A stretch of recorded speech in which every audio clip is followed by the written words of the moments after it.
This is Orson Welles, speaking from London.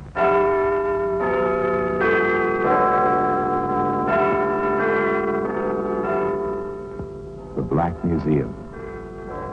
Here in the grim stone structure on the Thames, which houses Scotland Yard, is a warehouse of homicide, where everyday objects, a light bulb, a broken mirror, a stained blotting pad, all are touched by murder.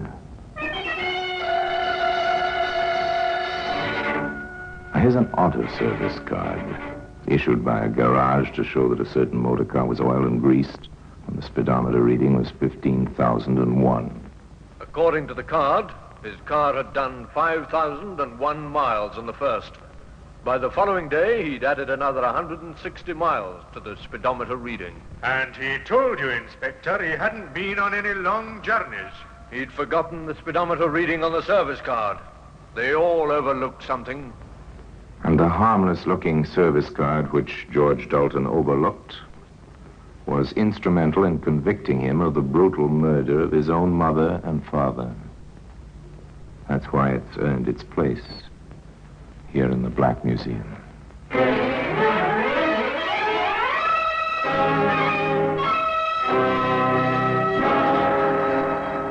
From the annals of the Criminal Investigation Department of the London Police, we bring you the dramatic stories of the crimes recorded by the objects in Scotland Yard's Gallery of Death, the Black Museum.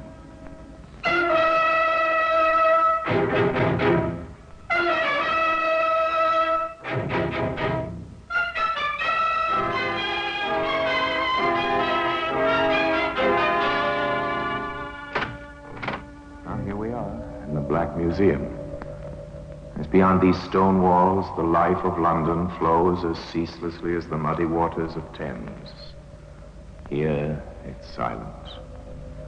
Let us walk under the frieze of death masks, the masks of criminals of bygone days, suspended grimly under the ceiling. That glass funnel means nothing until we stop and read the card beside it. Once this funnel was used to pour acid over the body of a woman. Insignificant in itself, easily broken, but was strong enough to hang a murderer. And here's a pair of spectacles. Over there's a powder puff. And here's what we're after, the buff-colored service card. As I open the showcase and take it between my fingers, I ask you to come with me back to 1947. We're calling at the quiet suburban house of Mr. and Mrs. Dalton, live in South London. It's a respectable district populated by respectable middle-class people, but the Daltons are in trouble. The cause is their only son, George Frederick. They are discovering that George is not as other young men of his age. To his parents, he is, at the age of 23, a problem child. He's not a bad boy, Fred, you know that.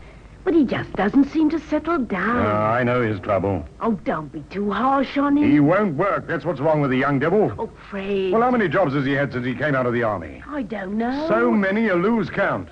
And even the army couldn't do anything with him. Absent without leave half a dozen times. He spent more time in detention than he did on the drill square. Here he is. Oh, dear, he's upset again. Now I expect you'll turn the radio on. Oh, George, for heaven's sake, don't turn that radio on. I've got a headache. Oh, go to hell. What did you say to me? I told you to... Here, you get away from that set. George! Joe, you put your hands on me. Go to your room. But I'm You sure... protect me. I'm sorry, Dad. I'm sure he didn't Go to mean your it. room. I didn't mean it, Dad. I'll sweep up this mess and we'll have some tea, shall we? All right, young man. For your mother's sake, I'll forget it. But I'm getting straight on the telephone to my old friend Jim Spencer. He's got a jeweler's shop in Clapham, and he meets a lot of people.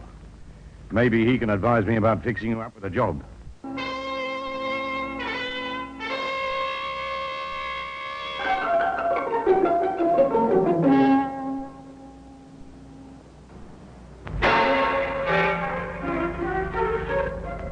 Jim Spencer, the jeweler, was white-haired in his 60s. He lived over his shop, which was quietly prosperous, and he had just lost a young assistant who, having learned something of the trade, had transferred to a larger firm. So George Dalton was taken on in his place, and for the first time, George seemed to be interested in his work.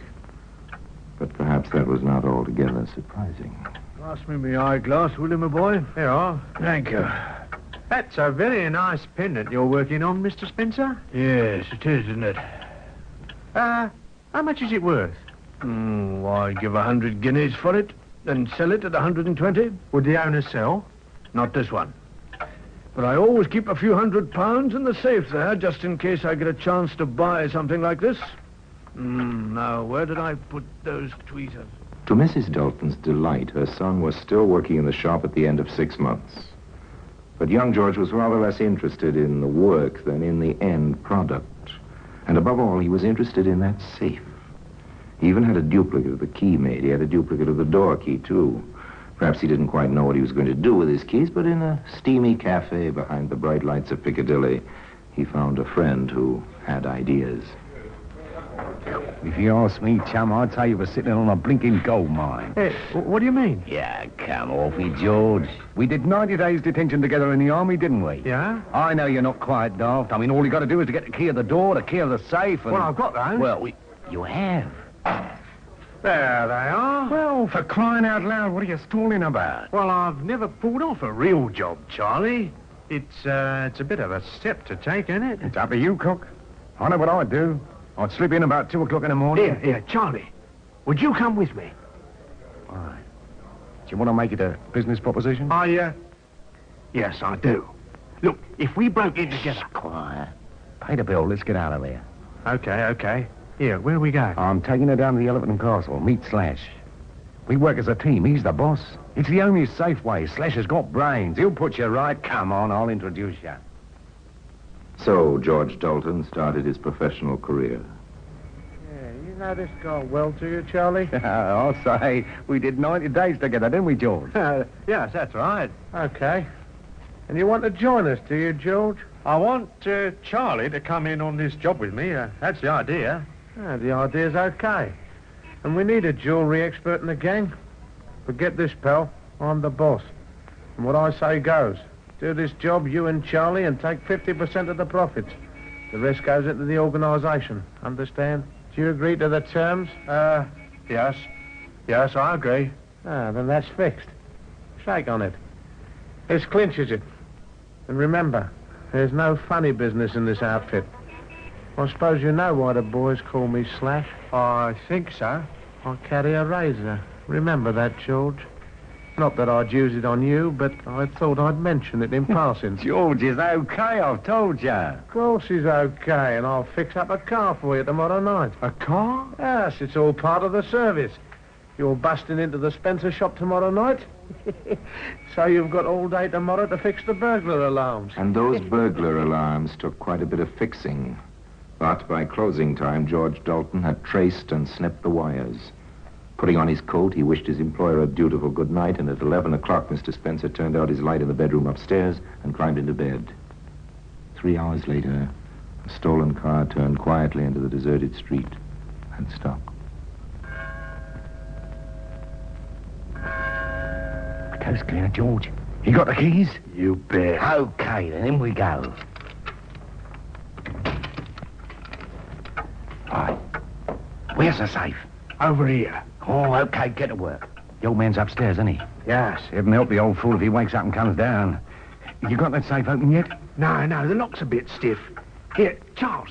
Yeah? Shine the torch this way. Come on, what's that? Jumping Jakes, what the blazes are you doing? I'm sorry, I knocked a tray over. The clock made me jump. Here, let's get out, quick. Open that safe, you stupid swab. It's jammed, Charlie. Yeah, come on, let me have a go. You sure this is the right key? Of course I'm sure. Here, look, Spencer will be awake now. We must get out. You idiotic clock, this isn't the right key. Yes, it is. And the lock's open. Pull the door. Look out, the old man's coming. Here he is. Who's there? Get him. Please, get back. Get up. Grab what you can and run for it. Okay. I've got 2 trays of rings and some notes. Come on, let's get out. The jeweler was found, lying in a pool of blood. 10 minutes later. The neighbor who found him called the police immediately. But needless to say, there were no signs of the thieves, and they had left no clues. And Mrs. Dalton stated that her son had been at home in bed on the night of the robbery. To the best of her knowledge, she was telling the truth. But 2 days later, her son visited his unfortunate employer and handed in his notice. You see, Mr. Spencer, I just couldn't go on drawing me wages while the shop's closed and you're here in hospital. You're a good boy, George. I only wish you knew enough about the business to carry it on for me, but I thought it wiser to put the stock away in the bank in case those rascals came back. I only wish I could get my hands on them, the dirty swine. Well, luckily they didn't get away with anything worthwhile. What do you mean? I thought that you... What did you think, George? I thought they'd cleaned you out. No, I'm too old a bird to leave valuables in the shop safe at night. I take 'em all upstairs to a real safe.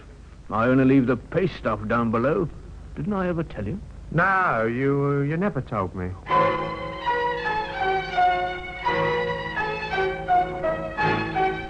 How much the old gentleman suspected, we don't know. If he did have any suspicions, he never had them. But Slasher was not so easy. George Dalton, the expert in jewelry. Come here, George. I want to speak to you. What's the trouble, Slash? I'll tell you what's the trouble. You dirty double-crossing perisher. Think you can unload junk on me, do you? You knew these rings were duff. I didn't know. After working in the shop for 6 months, you didn't know where the real stuff was? Don't give me that. 2 trays of duff and a fiver in notes. You can't get away with it. Where's the rest? There isn't any more. Okay. I warned you. Here it comes. Put the razor! The slash of the razor across Dalton's left cheek unlocked the gates of an unquenchable hatred. With a flash of 6 inches of sharp steel, he became a killer, and he knew that the slasher must die. He would evolve the perfect murder with no clues, such as the service card which can be seen today among the exhibits in the Black Museum.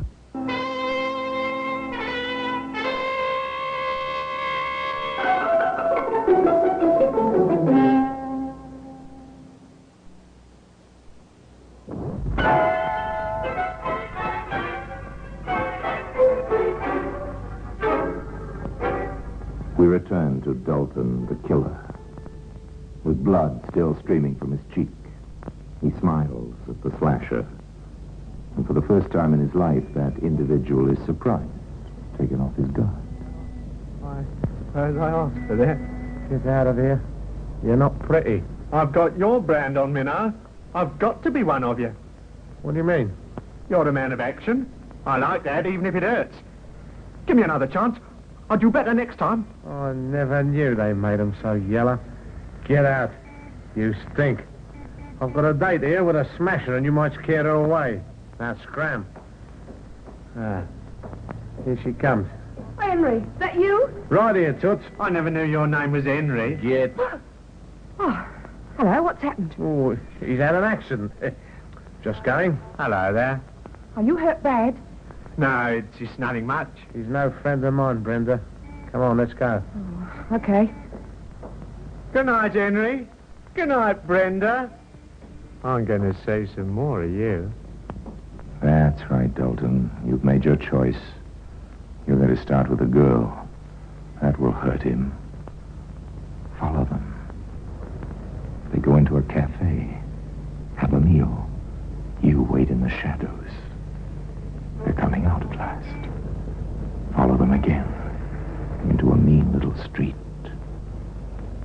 Oh, yes, this must be where she lives. You're going to let me in, aren't you, Toots? No, I'm tired. What's the matter with you tonight? I don't know what you did to that fellow. Oh, for Pete's sake, you're not still beefing about him. I know what you did, and I'm no prude, but I don't like razors, and you know it. Good night. No, look here, wait a minute. Okay, if that's the way you want it. See you tomorrow. He's gone. Suppose we knock on her door. Yes, knock on her door. See what happens. Cheeks still bleeding. Look, I told you to... It's me. What do you want? Have you got something I can put on this cut? You followed us? Yeah. Why? I don't know. I need help. Oh, if he comes back, he'll kill you. Here, come in quick. I don't know why I'm doing this. I must be crazy. Here, come into the kitchen. I'll bathe that cut. Well, I'd better go. I'm a nuisance. Oh, you can't go now. Come over to the sink. Well, if the cops saw you in this mess, they'd take you for questioning. Here, hold your face over the water. Righto. What's your name? George Dalton. Henry says you double-crossed him. I didn't. It would be so easy to squeeze that pretty throat of yours, Brenda. But you're too lovely. Much You there. too lovely. Now, keep still while I put some plaster on. It's lucky the cut isn't deep. Huh? How'd you feel? Oh, fine, thanks. Oh. I suppose I'd better go now. I don't understand you, George. You know, you're different from the others. What others? I suppose you know what sort of girl I am. I don't care what sort of girl you are, but I sure like you. Well, you're decent. Perhaps you should go. I'll do just whatever you say. Oh, your shirt and coat are all covered in blood. I can't turn you out like that. You better spend the night, and I'll get you some clean clothes in the morning.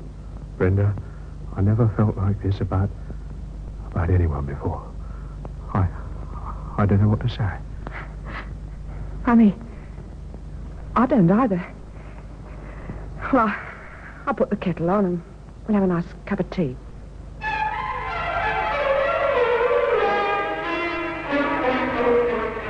Tea. As much a part of London's life as Buckingham Palace and the Houses of Parliament. Brenda made tea. The next morning she went out and bought her new lover the clothes he needed. He put on the clothes she'd brought him and went home. He knew quite well what he was going to do, and that night he borrowed his father's car, and at 9 o'clock he drove to the bomb site, where he knew the slasher would be waiting for Brenda. And in his pocket he had a short length of lead piping. As he approached his objective, he saw a movement in the shadows. It was the slasher. Well, if it isn't the jewel expert. Yeah, you come into money? Hello, Slash. How you doing? Well, what's the idea? Not looking for trouble, are you? What do you think? Get back, you dope! Now, that squares out a count. Now, I'll put you under the rug in the back of the car, and I'll take you for a little ride.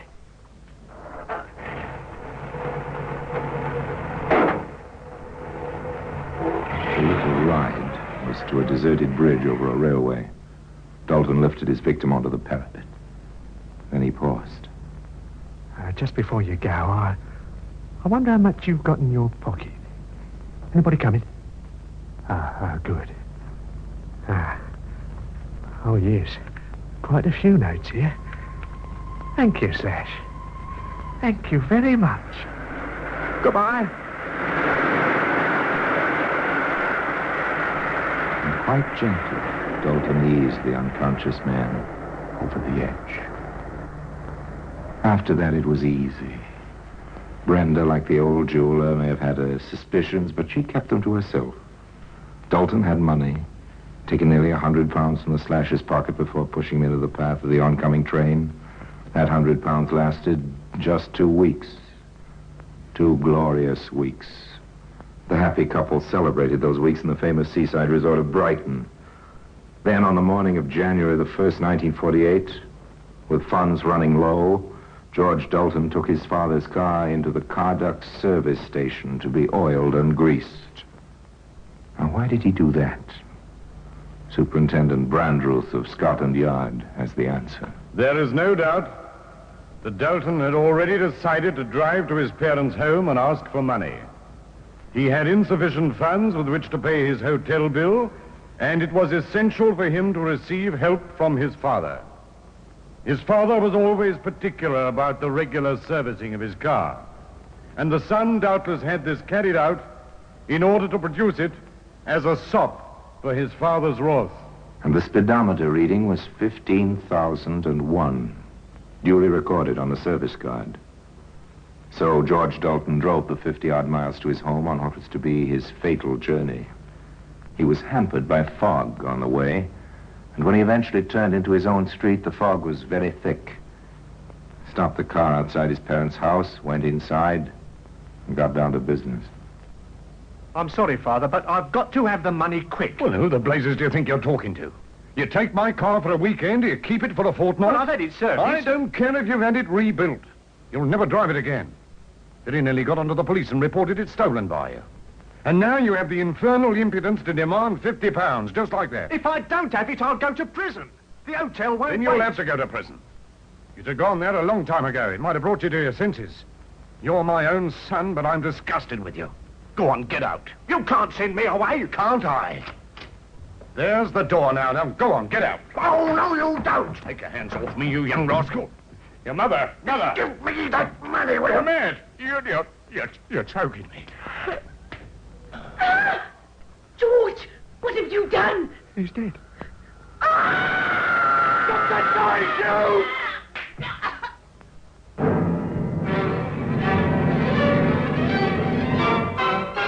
Dalton, apparently unimpressed by the enormity of his crime, left the murdered couple lying where they had fallen while he searched the house for money. He found just over £30 of his parents' savings. He drove the car into the garage, put his victims in the back, and covered them once again with a traveling rug. Then, as he cleaned the house and locked up after himself, as darkness fell, he drove to the nearest bridge over a railway.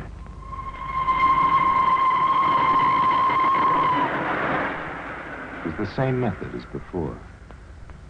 And when it was over, the murderer drove back to his lover in Brighton. But when he arrived, she had grim news for him. George, tell me you didn't do it. What?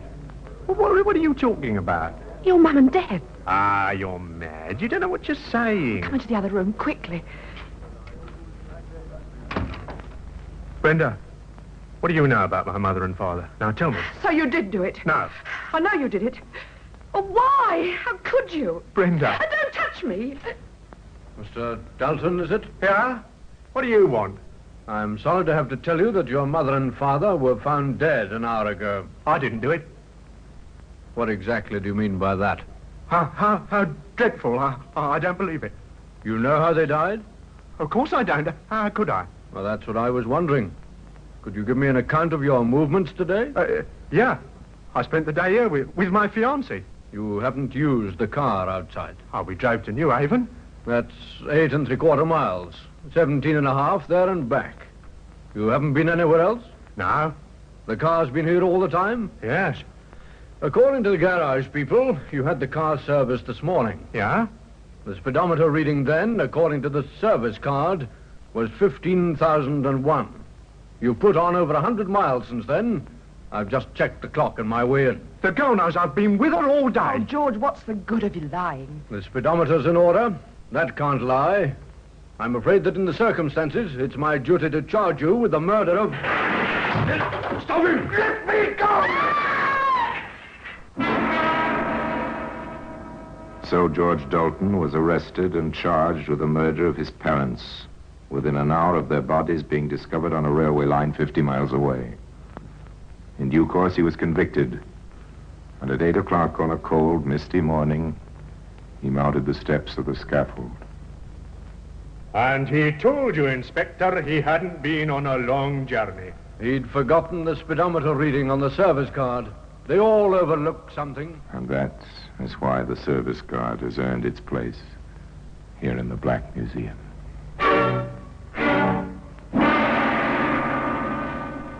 Orson Welles will be back with you in just a moment. You may be wondering how George Dalton was traced so quickly. When his parents' bodies were discovered, the police immediately went to the Dalton residence, expecting to find the son.